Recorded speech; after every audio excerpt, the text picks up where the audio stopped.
তো ডে 6-এ সবাইকে ওয়েলকাম। তো প্রতিদিনের মতন ছোলা খেয়ে চলে গেছিলাম আমি এবং অরিজিতা মাঠে। সেখানে কিছুক্ষণ রানিং করার পর দেখি ওখানকারই একটা স্কুলের বাচ্চা ছেলেমেয়েরা তাদের স্যার এবং ম্যাডামের সাথে এসে কিছু এক্সারসাইজ করছে, রানিং করছে। তো দেখে আমাদের স্কুলের কথা খুব মনে পড়ে যাচ্ছিল। তো আমি তাই জন্য কিছু ভিডিও রেকর্ড করে নিই। তো গতকাল ভিডিও বেশি করিনি আমি।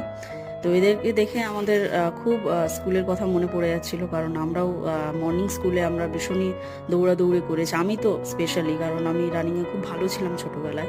এখন সেটা বিগড়ে গেছে অনেকটাই।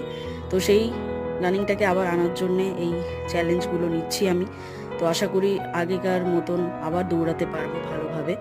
তো ওখানকারই কিছু বাচ্চা আমাদের ব্যায়াম দেখে ওরা কপি করছিল। তো দেখে ওটা আমার খুব ভালো লাগলো যে ওরা দেখে কিছু শিখছে ভালো জিনিস।